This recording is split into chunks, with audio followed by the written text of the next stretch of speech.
Hello दोस्तों, आपका स्वागत है आपके अपने यूट्यूब चैनल मैथ मस्ती 18 पर। दोस्तों, अभी तक मैंने आपको कैलकुलेशन सिखाई है। कैलकुलेशन मैंने बताया है कि कैसे हम मल्टीप्लाई को फास्ट करेंगे। समझे दोस्तों, मल्टीप्लाई को फास्ट कैसे करना है। अभी तो बहुत सारी कैलकुलेशन अभी सिखाने को बाकी हैं दोस्तों। साथ ही साथ हम कुछ टर्म समझेंगे आज की क्लास में, और जो कि आपके आने वाले पेपर में बहुत ही इम्पोर्टेंट होंगे दोस्तों। सबसे पहले बात करते हैं हम, अगर मैं क्लास की स्टार्टिंग करूं दोस्तों, कैलकुलेशन अभी आपकी ख़त्म नहीं हुई है दोस्तों। अभी कैलकुलेशन बहुत सिखाऊंगा, लेकिन दोस्तों कैलकुलेशन अभी आगे आने से पहले ये चीज़ जानना बहुत ही ज़रूरी है दोस्तों, तभी आप आगे की कैलकुलेशन सीख पाओगे दोस्तों। सबसे पहले मैं आज आपकी क्लास में लेकर आया हूँ डिविजिबिलिटी रूल। दोस्तों हिंदी में इसको क्या कहते हैं? विभाजकता का नियम। विभाजकता का नियम दोस्तों, ये आप तो जानती होगा विभाजकता का नियम। दोस्तों मैं जो भी पढ़ाऊँ ना, बहुत ही ध्यान से समझना दोस्तों। जब आप ध्यान से समझोगे ना, तब मेरी हर एक बात आपको समझ में आएगी। और दोस्तों मैथ्स में आपका धीरे धीरे डर आपका ख़त्म होने लगेगा। दोस्तों क्या है ये डिविजिबिलिटी रूल? दोस्तों विभाजकता का नियम। दोस्तों जब भी हम किसी मैथमेटिकल प्रॉब्लम को सॉल्व कर रहे होते हैं, तब हमें ज़रूरत पड़ती है, जब हम एक नंबर को दूसरे नंबर में डिवाइड करते हैं, तब हमें उसमें डिविजिबिलिटी रूल का ज़रूरत पड़ती है दोस्तों। ये चीज़ समझ गए होंगे, समझे। बेसिकली डिविजिबिलिटी रूल समझने के लिए इसमें हमें चार टर्म को समझने की आवश्यकता है। वो चार टर्म पता क्या है? वो चार टर्म क्या है? नंबर एक क्या कहता है हमारा? डिवीजर। नंबर दो डिविडेंड। नंबर तीन क्वोशिएंट। नंबर चार रिमाइंडर। हिंदी वाले परेशान मत हो, मैं अभी हिंदी में भी बताऊंगा। डिवीजर का मतलब क्या होता है हमारा? भाजक। डिविडेंड का मतलब क्या होता है हमारा? भाज, या बोले हम संख्या। ठीक है। क्वोशिएंट का मतलब क्या होता है? भागफल। ये तो आप बचपन में पढ़े होंगे, लेकिन मेरा ये मानना है कि मैं आपको सब कुछ सिखाऊं। रिमाइंडर का मतलब क्या होता है? शेषफल। तभी तो आपका मैथ से डर खत्म होगा। बचपन में करी गई चीज़ें भूल जाते हो आप लोग। रिमाइंडर मतलब क्या होता है? शेषफल। दोस्तों बचपन में आपने एक स्ट्रक्चर जरूर समझा होगा। इन चार टर्मों से मिलकर एक आपने स्ट्रक्चर जरूर देखा होगा। कभी बचपन में आपको दिया जाता था इस टाइप का, ध्यान आ रहा हो तो बताना। यहाँ पर आपको क्या लिखा होता था? डिविडेंड। ये नाम आप ध्यान कर लीजिए। डिविडेंड मतलब क्या समझे? भाज या कोई संख्या। यहाँ क्या था आपका? डिवीजर। ठीक है। यहाँ क्या था आपका? क्वोशिएंट।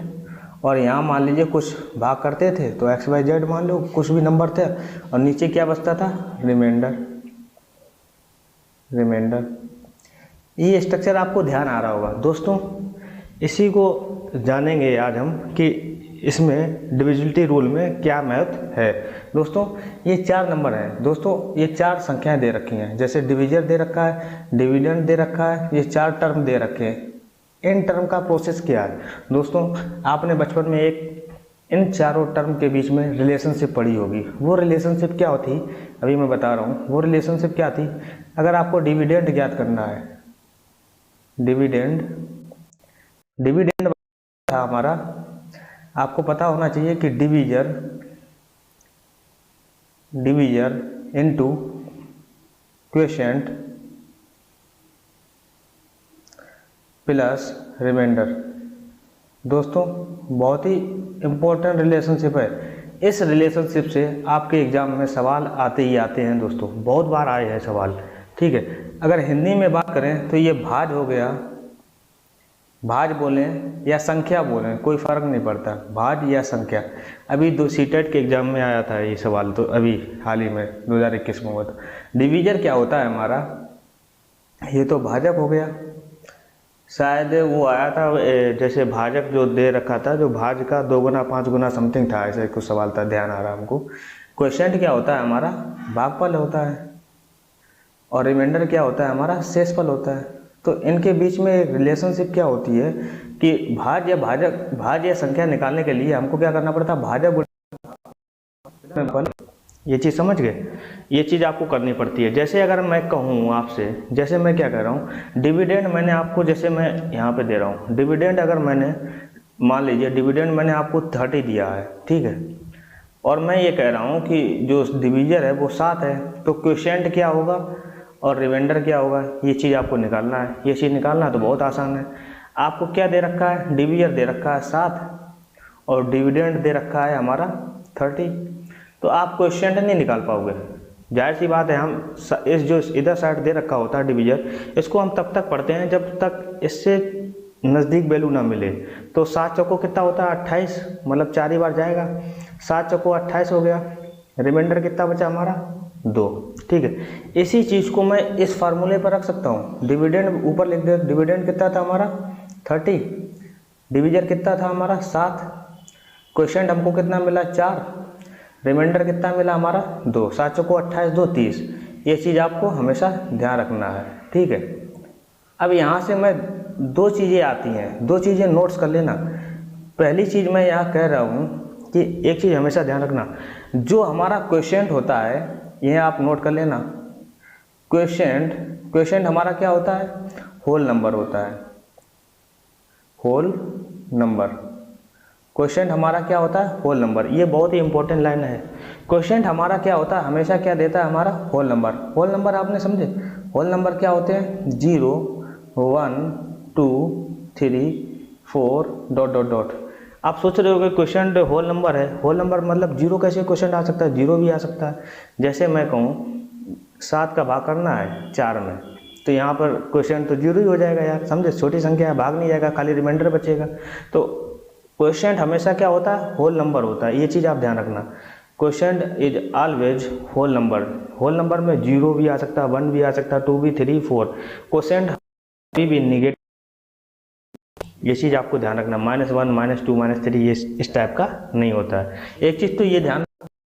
दूसरी चीज़ मैं अगर कहूँ आपसे, दूसरी चीज़ हमेशा क्या कहूँ, रिमाइंडर जो होता है, रिमाइंडर होता है, ये हमेशा ध्यान रखना। रिमाइंडर क्या होता है, remainder is always less than divisor.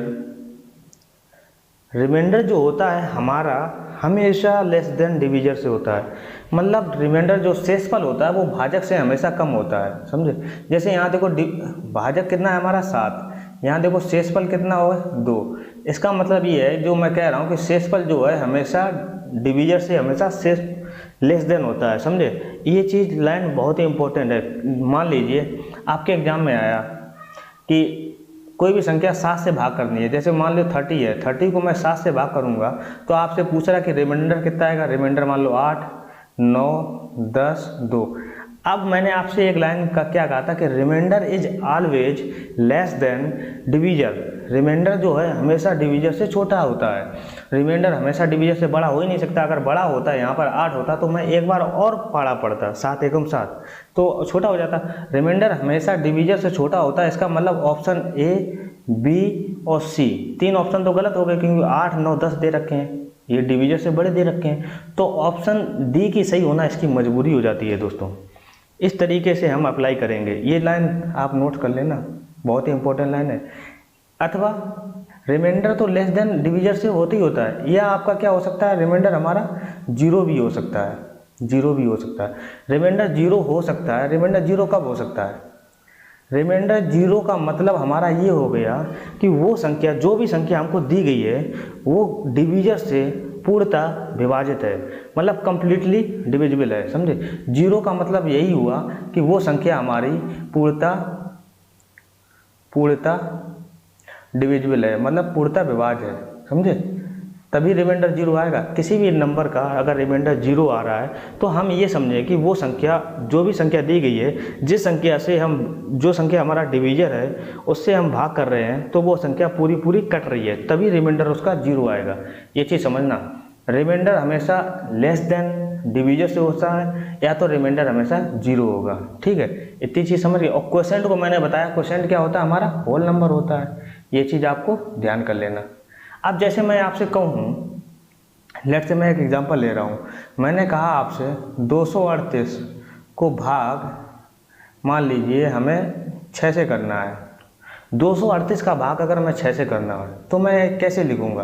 देखो 6 से काट दो, 6×3 18, 6×3 18, 5 बचा 58 हुआ, 6×9 54, 54 4 58 होता है, 4/6 ये आ गया। ये मिक्स फ्रैक्शन हो गया। तो 238 का जब भाग मैंने 6 में दिया तो हमारा कितना आ गया? 39 सही 4/6 आ गया। इसको मैं एक तरीके से और लिख सकता हूँ। इसको मैं 39 पॉइंट, अब देखो 6 से बाहर 6 36.66 समथिंग आएगा, 0.66 आता रहेगा।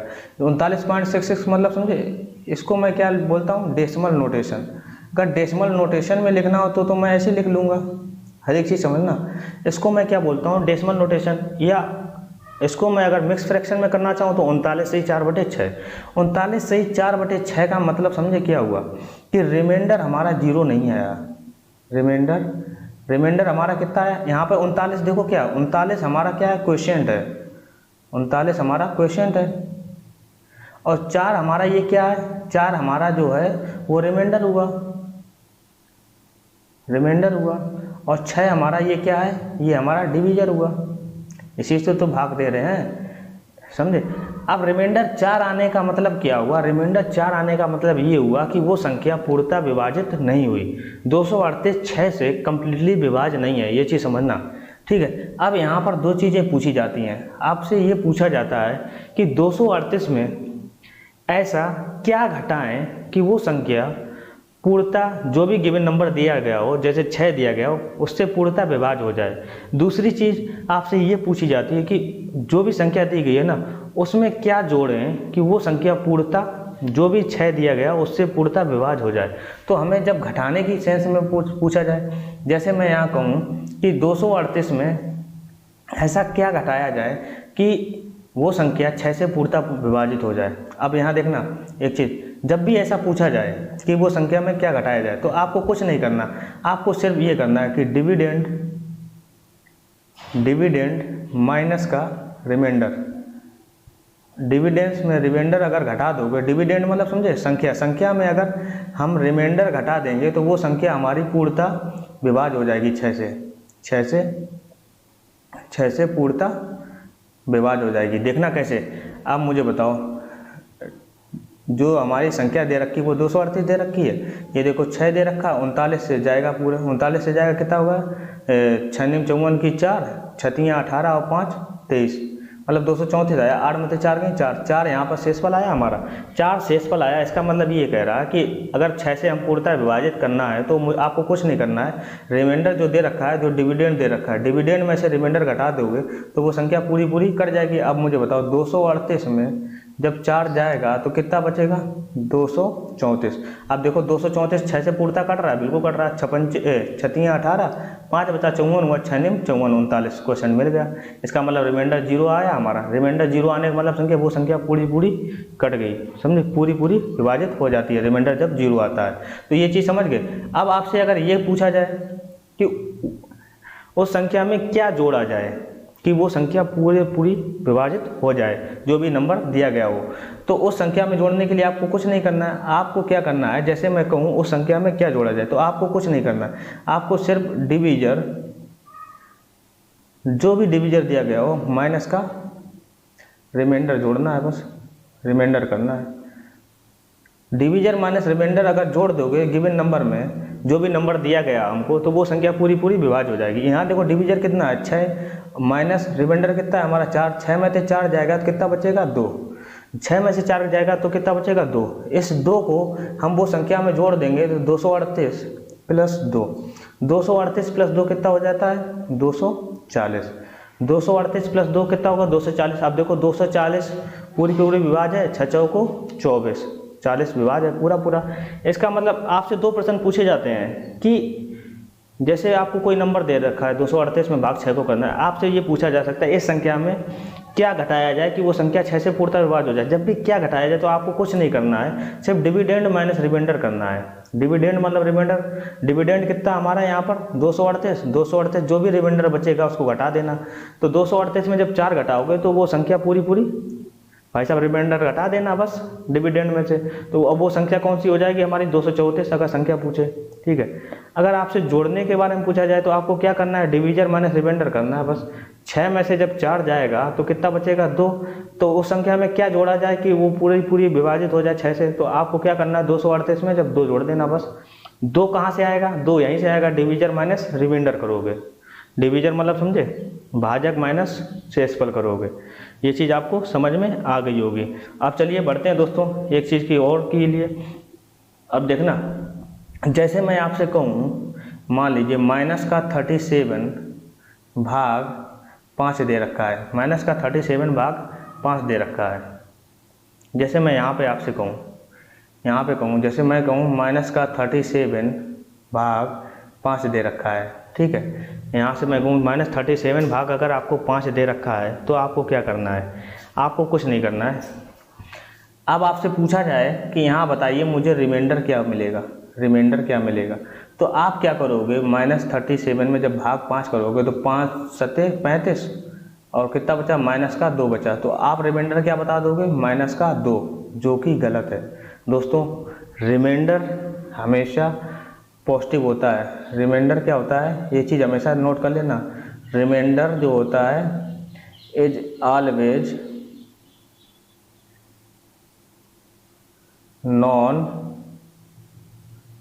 Integer number. Non integer number का मतलब समझे, हमेशा धनात्मक होता है। रिमाइंडर कभी भी नेगेटिव नहीं होता है। इस संख्या को माइनस 37 लिखा, माइनस 37 को हम क्या लिख सकते हैं, माइनस का 40 प्लस 3/5 करेंगे, बात एक ही लिखा है। अब मुझे बताओ माइनस का 40/5 करेंगे तो ये तो पूरा कट जाएगा, रिमाइंडर कितना मिलेगा 0, वो भी माइनस का। यहाँ देखो 3/5 लिखा, कटेगा नहीं रिमाइंडर, तो चूंकि रिमाइंडर तो छोटा ही होता है समझे डिवीजर से, तो रिमाइंडर छोटा है, इसका मतलब 3 ही रिमाइंडर बचेगा। माइनस 0 + 3 कितना होता, 3 रिमाइंडर बचता है हमेशा। रिमाइंडर इसका अगर पूछा जाए माइनस 37 डिवाइड भाग का 5 का, तो रिमाइंडर कितना आएगा, हमेशा 3 आएगा समझे। हमेशा पॉजिटिव रिमाइंडर आता है। अगर आपको ऐसे ही करना है, थोड़ा बहुत सोचना नहीं है, तो माइनस 37 में जब भाग 5 करोगे तो 5 सते 35, 2 बचा, माइनस का 2 बचा, इसका मतलब माइनस का 2 रिमाइंडर आया। अब आपको अगर पॉजिटिव रिमाइंडर करना है तो कुछ नहीं करना है, डिवीजर में जोड़ना है। 5 में जो भी नेगेटिव रिमाइंडर आया उसको जोड़ दीजिए, आपको रियल रिमाइंडर जो होगा पॉजिटिव रिमाइंडर पता चल जाएगा। 5 में जब प्लस माइनस का 2 करोगे तो कितना आएगा 3, तो रिमाइंडर हमारा कितना हो जाएगा 3। इस तरीके के सवाल भी आते हैं आपसे। नेगेटिव रिमाइंडर ऑप्शन में दिया गया होगा, आप भूल से भी नेगेटिव रिमाइंडर नहीं लगाना, ठीक है। हमेशा रिमाइंडर कौन सा लगाना, पॉजिटिव रिमाइंडर लगाना। दोस्तों चलिए बढ़ते हैं। अब देखना दोस्तों, कुछ रूल हैं, 3-4 रूल है ना, उनको पढ़ना बहुत ही जरूरी है। चलिए देखते हैं डिविजिबिलिटी से रिलेटेड रूल क्या है। रूल नंबर पहला क्या कहता है कि if a number n is divisible by d then the product of n with any other integral number k is also divisible by d। दोस्तों कहने का मतलब ये है, जैसे कोई नंबर दे रखा है n अगर d से डिवाइड है तो n का जितने भी प्रोडक्ट होंगे, जैसे इनका कोई भी मल्टीपल होगा, वो kn मान लीजिए, कोई भी मल्टीपल होगा, kn भी पूर्णतः डिवाइड होगा समझे। जैसे मैं कहूँ एग्जाम्पल लेट से मैं कह रहा हूँ 16 संख्या है, 16 अगर 4 डिविजिबल कितना है, 4 से डिवीजर है, 4 अगर पूरा कट रहा है। अगर मैं ये कहूँ कि 16 का मल्टीपल भी आएगा, 16 को जैसे 32 लिखा हो, 32 लिखा हो, तो 32 भी 4 से पूरा विभाजित होगा समझे।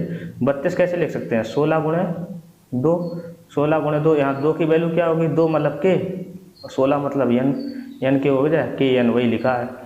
तो 16 अगर किसी भी संख्या से डिवाइड हो रहा है तो 16 के जो भी मल्टीपल होंगे वो भी पूरी तरीके से डिवाइड होंगे। ये चीज़ आप ध्यान रखना। ये चीज़ मैं आपको क्वेश्चन करते समय बताऊंगा, इसका याद भी दिलाऊंगा। मुझे पता है कि आप भूल जाओगे, लेकिन मैं याद दिलाऊंगा। ये चीज़ आपको समझ गए। अगर कोई नंबर किसी संख्या से डिवाइड हो रहा है तो उस नंबर का मल्टीपल भी उस संख्या से डिवाइड होगा। ये तो हमारा रूल नंबर 1 कहता है। रूल नंबर 2 क्या कहता है, लेट से मैं क्या कह रहा हूँ कि अगर यहाँ पर जैसे n अगर d से डिवाइड हो रहा है, n1 मान लीजिए, ठीक है, और n2 वही सेम नंबर है, d से डिवाइड हो रहा है।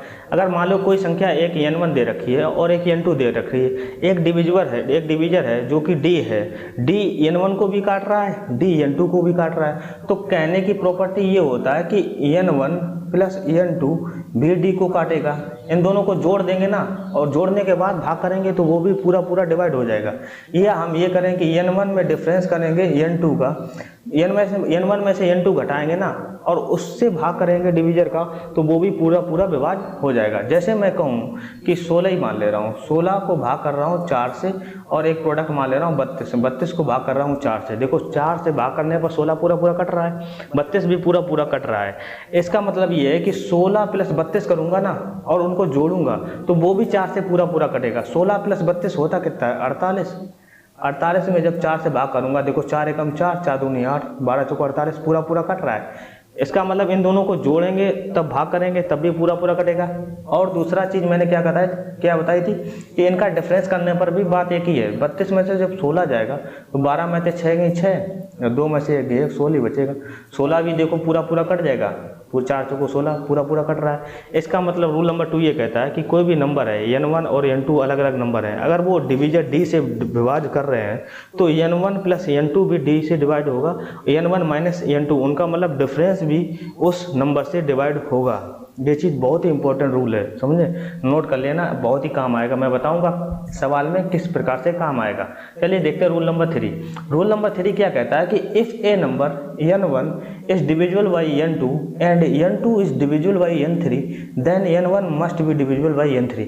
क्या कह रहा है कि n1 है, कोई संख्या अगर n2 से विभाज्य हो रहा है और n2 जो है वो n3 से डिवाइड हो रहा है पूर्ता पूर्ता, तो आपको ये बताना है कि n1 जो होगा वो हमेशा n3 से पूरा पूरा डिवाइड होगा। ये चीज़ ध्यान रखना। जैसे मैं कहूँ n1 की वैल्यू मान ले रहा हूँ, n1 मान लीजिए 16, n2 मान लीजिए 8, n3 मान लीजिए 4। आप मुझे बताओ अगर n1 जो है n2 से पूरा पूरा डिवाइड हो रहा है, देखो 8 दूनी 16 हो रहा, n2 जो है n3 से पूरा पूरा डिवाइड हो रहा है, 4 दूनी 8, तो n1 जो है वो n3 से भी पूरा पूरा कटेगा।